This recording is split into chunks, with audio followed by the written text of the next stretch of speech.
Ladies and gentlemen, and boys and girls and children of all ages, let the circle be wide round the fireside, and we'll soon make room for you.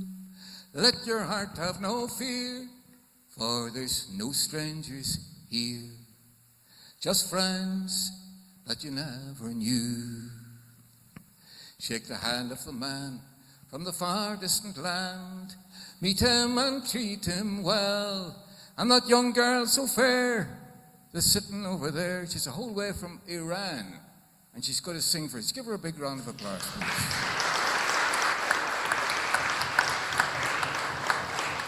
She's got a story to tell and a song to sing.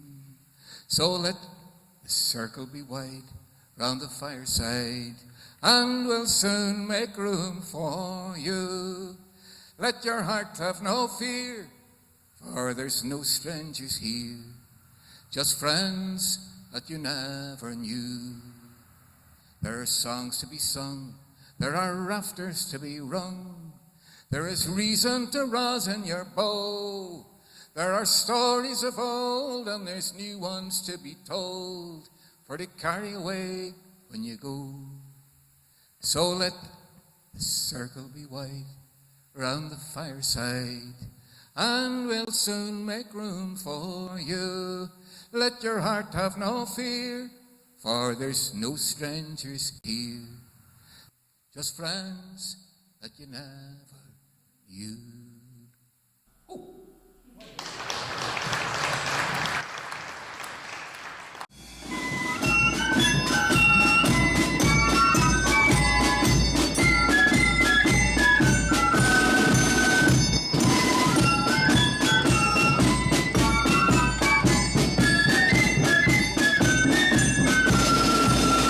Well, here we have the well-known Miller Memorial Flute Band on the march, and here in the Skinno Centre we've got lots of great musicians, singers, storytellers, poets and all the rest of it, and members of that Miller Memorial Flute Band sitting here beside us. Give them a big warm welcome.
James Miller, tell me who all is here from the band tonight. Okay, so we've got myself, I'm the conductor of the band. We have Ray. Ray's been in the band 29 years, I think it is, yeah? Right. Marcus is the secretary of the band, and Neville's also one of the longest serving members. Neville's been in the band 48 years. The band have been going a long time. When did it begin? The band began in 1911 in the Shaws Bridge area of South Belfast.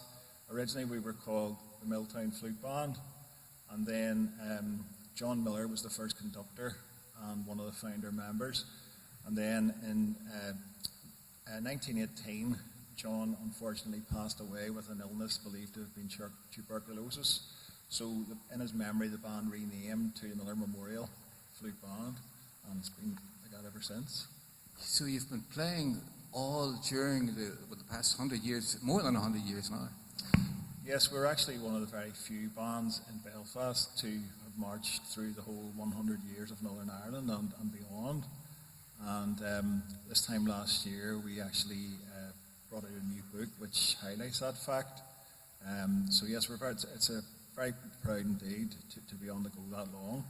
How important do you feel that the marching band tradition is nowadays? I think it's more important than ever. I mean, it gives young people a sense of belonging, a sense of discipleship. Teaches them music, but as well as that, I mean, there are somewhere in the region of 660 bands in Northern Ireland, and it does do a lot as well for the economy in terms of things like buses and bookings of venues and places like that. But I mean, the marching band scene is still very strong. And in certain places in the country, growing in popularity. Wonderful. Well, we're looking forward to hearing another piece from you later on. There's a man that we're going to meet now that I met him a few years ago. Never really got a proper chat with him until tonight, actually, come to think of it. He's a writer. He's trained football teams all over the world. He's a poet, he's a philosopher, and he's walking this direction at this very moment. Please welcome Mr. Jake Gallagher. Jake, how are you doing? I'm fine. This is not your first visit to this. Well, maybe it wasn't always a building, was it? No, when I was a child, it was a graveyard, an old Victorian cemetery, and we would pass it on the way up to the New Princess Cinema, and on the way back, there was a bakery in there called Baines's Bakery. Baines's Bakery bakes bad bread. That was the alliteration we would use on the way by. And you could go in when you were coming home, and the big trays of loaves out cooling in the courtyard, and you could steal a loaf, and you could sit down on the gravestones in the graveyard.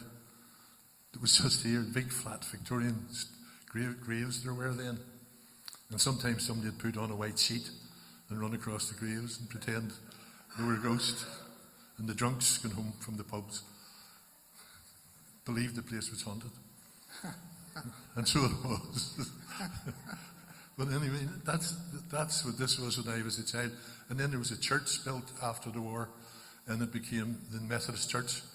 And there was a boys' brigade here, and I was a member of that boys' brigade, the 103rd Methodist Boys' Brigade. I was not a Methodist. Maybe not a Methodist, Jake, but you certainly were an adventurer. Tell us a little bit about some of your travels.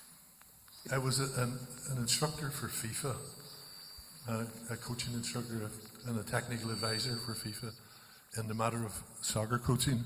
And I coached in 40 countries all over the world. In Africa, Libya, Egypt, Somalia, Sudan, Ethiopia, and Zambia, Seychelles, that was nice. And all over Asia, in China about 20 times, coaching there. And in the period from 1979 to 2007, I would have visited about 40 countries. Wow, what an adventurous life, Jake. And we're only scraping the surface here.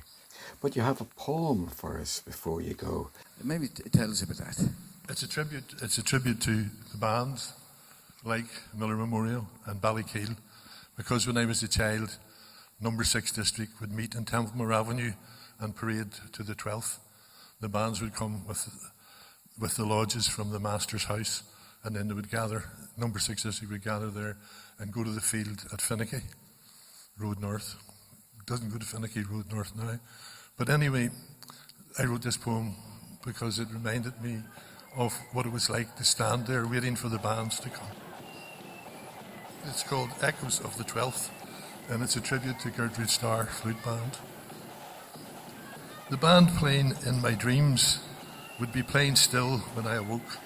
Shrill reveille of flutes, staccato snares, pulsing, pounding, lambic drums summoned me to the road, lined with the curious and loyal. In structured Eucharistic obeisance, children at the front knelt beside seated pensioners, whose chairs placed there an hour before now formed the limits of the marchers' corridor. Here they come. As they marched past, my heart would beat in time to the primitive rhythm of their shuffling progress. I'd studied the history of my religion on the orange and purple banners flaunted at the breeze and all the enemies of freedom. How I envied my contemporaries entrusted with a banner string, my collar-headed, sabre-wielding elders, and the fluters, elbows raised, shoulders hunched, and hearts athrill. The ritual rendering echoed in my ears long after they had passed, and echoes still.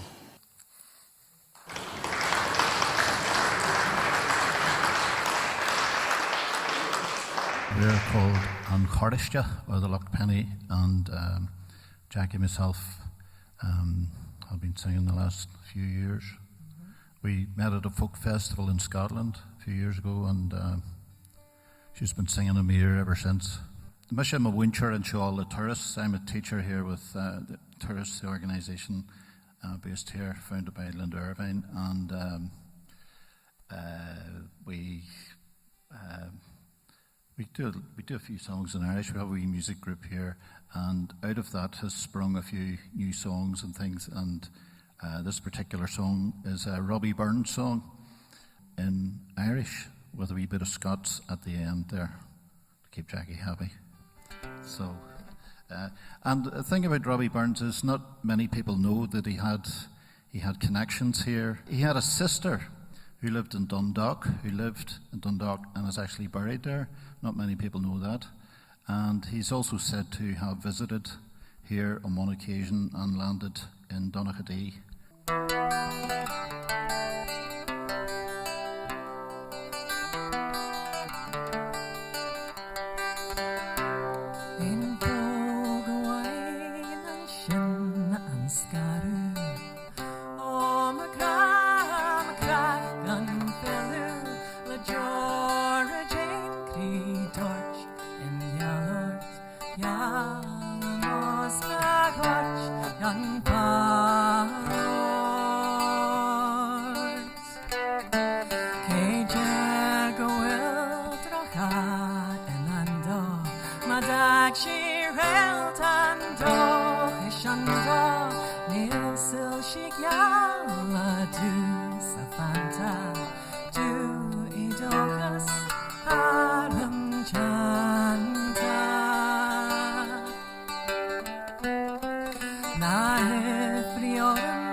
Deep in heart-wrung tears I'll pledge thee, warring sighs and groans I'll wage thee.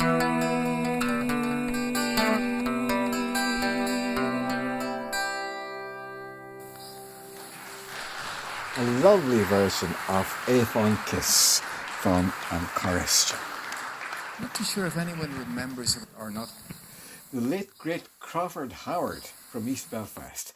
He wrote the Diagonal Steam Trap. But this is another one. Here as I went a-walking through Belfast one day, I met a young rebel and to me did say, I'll bet you a fiver, one thing you won't try, where your size shop that falls on that 12th of July. Well, I walked up the falls from beginning to end.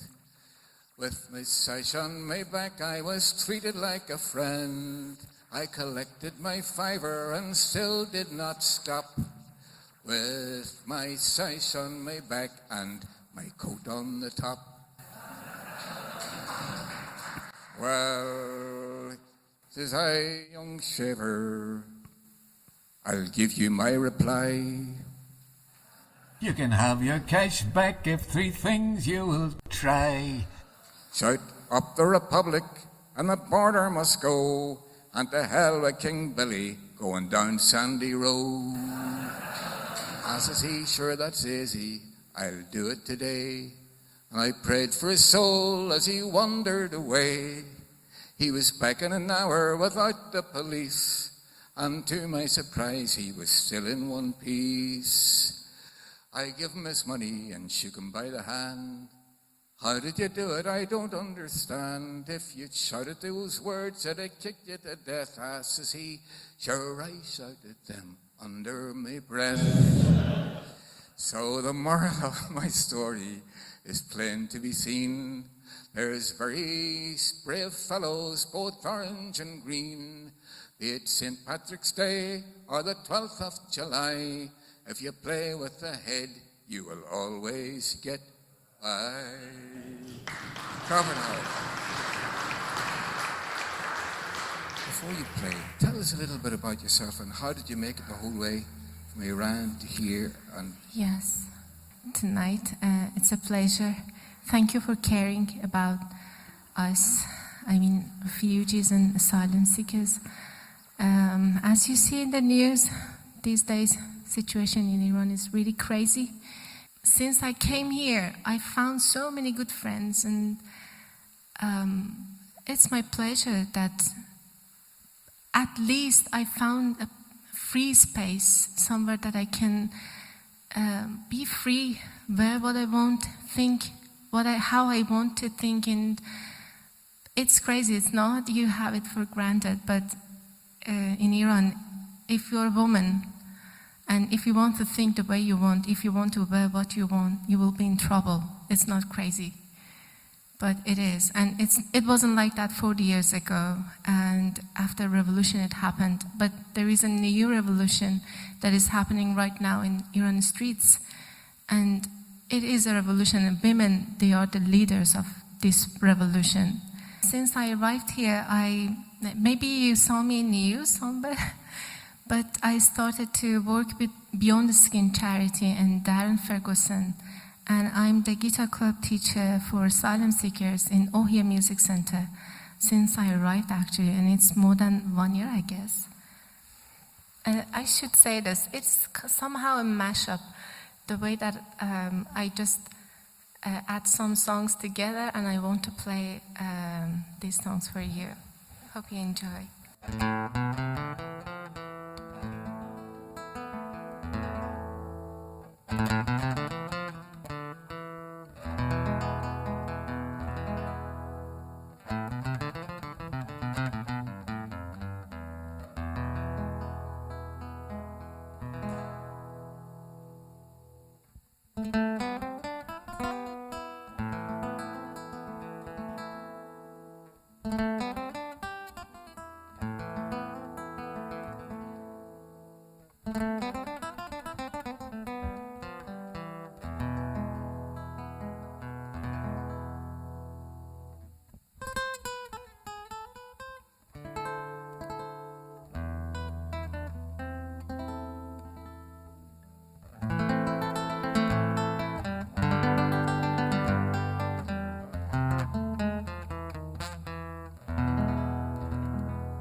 دنیا دنیا با یاد تو هم هر جا ترکت نکنم.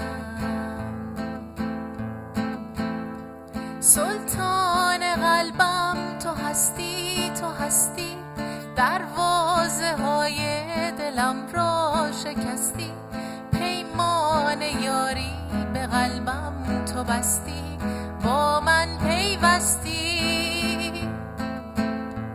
اکنون اگر از تو دورم به هر جا، بر یار دیگر نبندم دلم را، سرشارم از آرزو و تمنای یار زیبا.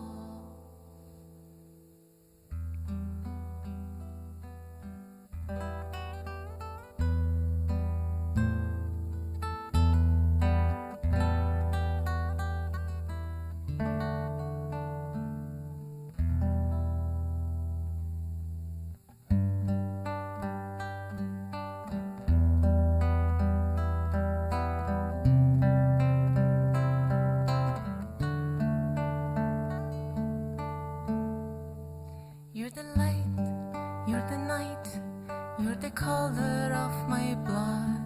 You're the cure, you're the pain, you're the only thing I wanna touch.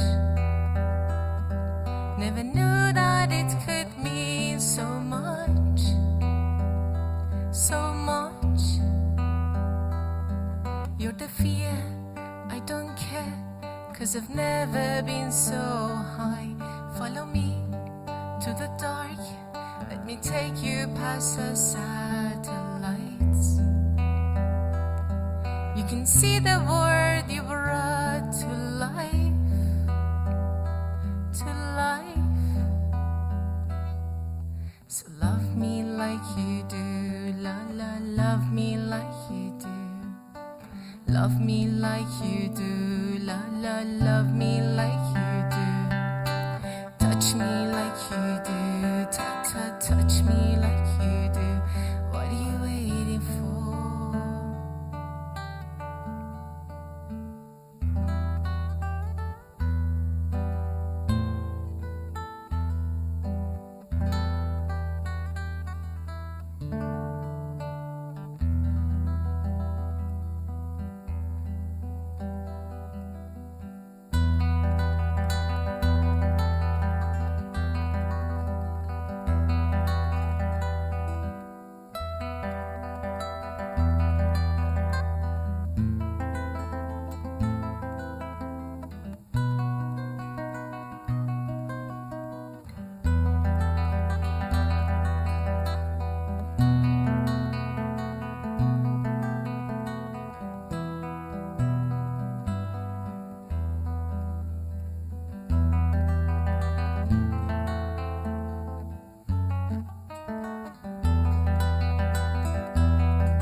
A beautiful medley of songs and music from Shiva, the whole way from Iran.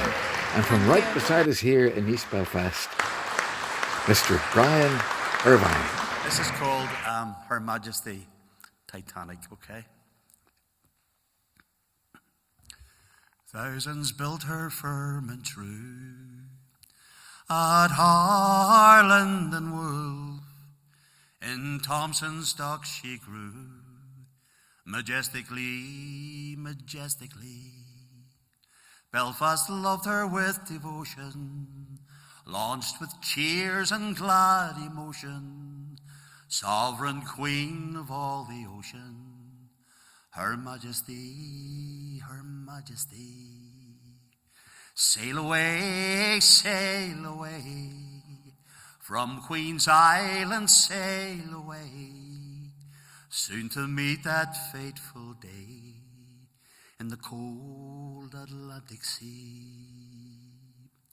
She gripped the world's imagination, biggest ship of any nation, invincible her reputation, and it grew and it grew. They said that she would last forever, summit of mankind's endeavor. Even heaven could not sink her. They never knew, they never knew. Sail away, from Southampton sail away, on that 10th of April day, 4 nights from your destiny. Plough the waves, gigantic ship, on your first and only trip, regal and magnificent, like a doomed Leviathan. Near midnight far off Newfoundland, the iceberg cut the fatal wound, sliced your starboard hull and proved that you were mortal after all. Above the screaming and the panic, the band played on gored Titanic.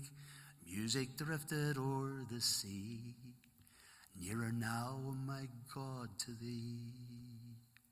Groaning foghorn, wailing cry, she's all lit up against night sky.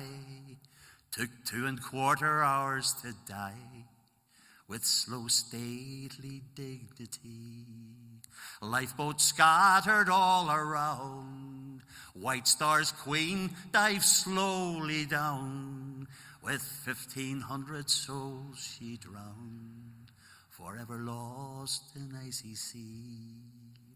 Vision of the world's great nations, mankind's hopes and aspirations, symbol of a generation, dead in cold Atlantic Sea. She still haunts the Belfast slipways, when night falls round misty gantries. We see her in our dreaming fancies, a phantom ship against the quay.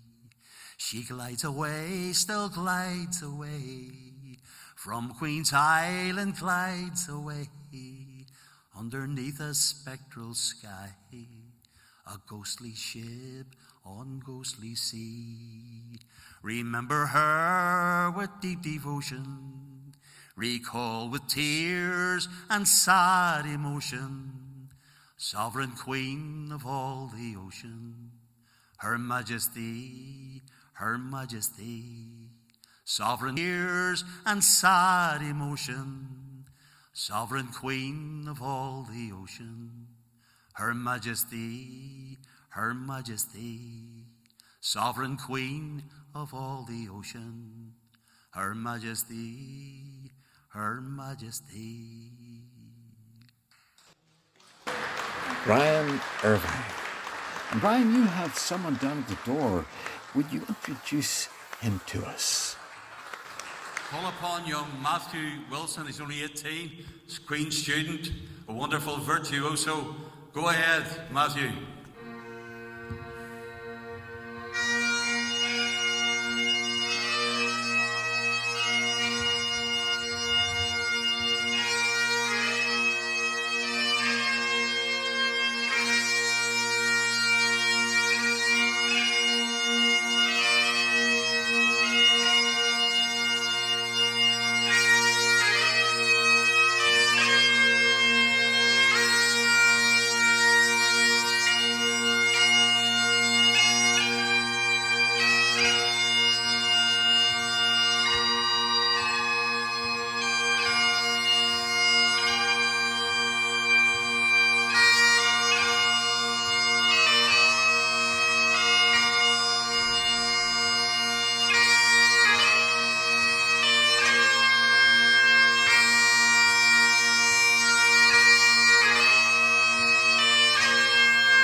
Well, as the wonderful piping of young Matthew Wilson fades into the distance, I would like to call upon a very special woman here tonight. A woman who's becoming more and more better known in this island and in the Highlands and Islands as well.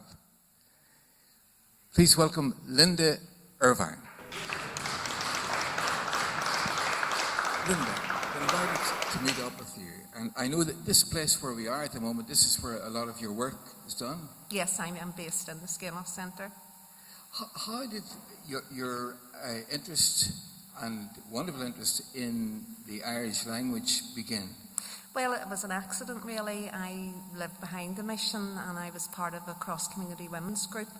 One week we met here in East Belfast Mission and the next week we met in Shortstrand Community Centre, Catholic women and Protestant women, and we did a 6-week taster in the Irish language. And I always say at the time it was interesting because the women from the Shortstrand, the Catholic women, had no interest whatsoever in the Irish language, and this was 11 years ago, and they had much more interest in the royal wedding that was just about to happen and what Kate's dress was going to look like. And it was us, the prods, that kind of took on did a bit and were texting each other these wee words that we couldn't pronounce, but I was the one that really got interested, and I started going to classes over in Dryhead in the Armour Road. How did the Presbyterian and the Irish language, when did that wedding take place? Well, I was very interested when I started to read about the language, because I suppose before I started learning Irish, I had a perception of who spoke Irish or what the language was all about. And I remember then reading Rory O'Blaney's book, Presbyterians in the Irish Language, and Brian would tell you, I'd have sat in the settee flicking through this, go, Brian, did anybody ever, did you know? Did anybody ever tell you about? And I was really shocked, and I read Snoddy's Hidden Ulster and a number of books produced by the Ultalk Trust, and it was a real awakening for me. So I am a Presbyterian, and it gave me such a sense of belonging when I read that in the 1830s the Presbyterian Assembly, they called the Irish language our sweet and memorable mother tongue. And in the 1840s, they made it a requirement that all of their trainee ministers would have a knowledge of the language. And that was because so many of their congregations, their first language wasn't English.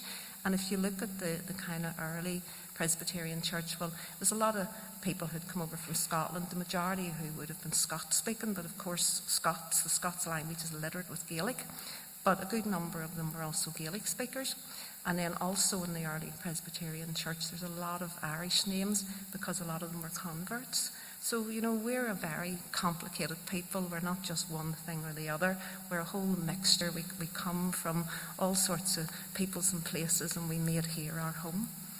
And that sense of diversity is really what makes us rich culturally. Absolutely. Yeah. And I think what angers me is, you know, here in Northern Ireland, we just try to make everything black and white, and we deny parts of ourselves. Well, you know, when I look at my own background, on my father's side, my grandfather was from London, and my nanny was from a couple of streets away from here, very Ulster Scots name. On my mother's side, my grandmother was a Catholic woman, Kathleen Kelly from Clifton Street, and my grandfather was a Presbyterian, but with a very Irish name. So, you know, what does that make me? Like everybody here, I'm a mixture, I'm a hybrid, but that doesn't take anything away from me. But what it says is that I have this richness of Ireland and Scotland and England and other places, and all of these things belong to me. How many students do you have at the moment? Over 400 people have signed up this year, and it's always really, really busy, which is great. We have classes on a Monday, Tuesday, and then tonight on a Thursday. We also have a singing class, and you heard Jaff there and his wife Jackie, and which I think they just epitomise that Irish-Scottish thing going on. And Jaff he runs the singing class, so we have a group of Ceol. We also then have a family class for parents and children, which happens on a Saturday. Our classes are for all levels, from total beginners right up to Ardrang. And then, of course, we run the little Neeskull, the little Irish medium nursery school, which is just growing. And we've actually going to have to close the doors at the minute because we have so many children that we're full up. And that's a fantastic place to be. Speaking about Scottish, Gaelic, is there much difference? Or? Yes, well, I mean, originally they were the same language, and Scottish Gaelic, Irish Gaelic, and Manx Gaelic, they're now known as sister languages, but would have been the original, one language. Some people would still very much regard them as just dialects. And I suppose, like a lot of people, I had this impression of it as, it's just a lot of old nonsense, it's just some accent to put on. And when I went and looked at it, I became really fascinated and I grew an appreciation for it. And it was actually Scots speakers in Scotland who said to me, no, this is a language. And when I looked at it, of course it is a language. Scots is a language, and Scots came here to Ulster. And the official is that Ulster Scots is a dialect of Scots, which is a language. Now, there's a massive overlap between Scots and the Gaelic languages, and the Scots language is full of examples of Gaelic. What you're doing is freeing people, I think, in many ways. Not only both sides of the community. Thankfully, we do live in Northern Ireland where we have moved on a lot. People have the freedom to be gay, people have the freedom to express their identity in ways that you couldn't have done in, say, the 60s or the 70s. And so we're moving in the right direction. Linda, thank you very much. Oh, Ganyali Vaidich.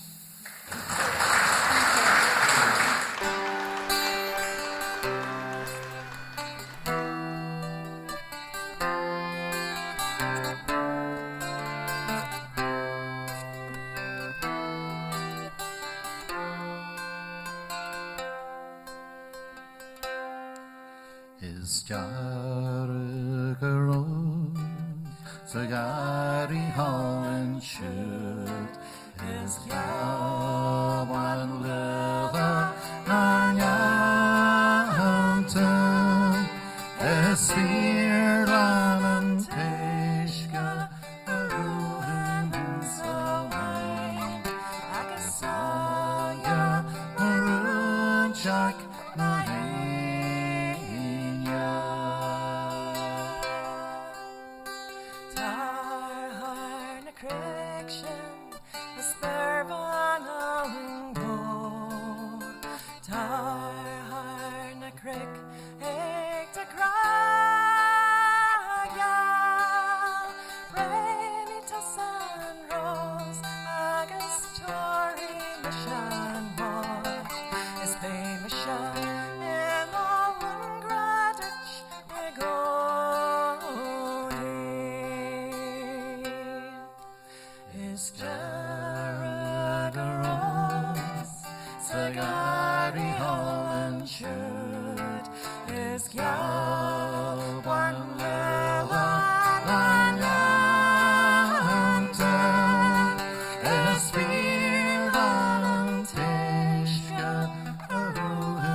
You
did a little program on place names, and I suppose the importance of knowing the language to understand what the town land is about or the place is about. Yeah, it's a very fascinating subject, and it often draws people into learning about the language, because in East Belfast here, for example, there's a great richness of place names, really, really beautiful names like Lisnasharach, the Fort of the Foals. Over in the County Down there, around the County Down coast, you have some slightly comical names, I have to say, like Groomsport, which is Port na Gaeilge Grúma, or the Port of the Dreary Servant. So I hope there's nobody here from Groomsport. And then the next one, which was a bit of a surprise to me, was Donach Adee. Donach Adee is the Church of the Dunce. I'm sure there's a story to that. And so there's a lot of the place names when they're translated are fascinating, and some places that used to have a full-on Gaelic place name, such as Saintfield, are actually translations of the original Gaelic. And Saintfield was originally known as Townie na Niamh, or the Field of the Saints. So at some stage, when they decided to call it Saintfield, people still understood what the Gaelic version meant and chose to translate it into English. So there's a great history to it, and some of the place names, possibly Belfarstia itself, they might go back hundreds, maybe as much as a couple of thousand years. You know, there's some very, very old place names that are Gaelic, but maybe pre-Gaelic, maybe Old Celtic. It's only in Ireland and in the Highlands of Scotland and in the Hebrides where you have the concept of a townland. And when the British Army Ordnance Survey people back in the 1830s mapped all of Ireland, they came up with a list of 60,000 townlands. And so I'm not sure what area of land constitutes a townland, but just about everywhere has a name of some sort, and there's usually, certainly in areas where Irish is still spoken, there's a story to go with that particular place name. The last native speaker of Gaelic from Rathlin Island died back in 2010, a man called Alex Morrison, who had a Presbyterian background, by the way, and another fellow I know, Brian McLaughlin, collected over 400 place names from Alex Morrison. 400 place names on Rathlin Island. You wouldn't think you could fit that many place names on one island. Every rock had a name, every beach, every cave, every hill, every tuft of soil had a name. So, yeah, fascinating. It is fascinating. And, you know, when we were growing up at home in the countryside, every field had a name as well, and you'd know each field it had a name. Thank you very much for coming along. Really appreciate it. Thank you. Please give a big warm welcome back to Miller Memorial.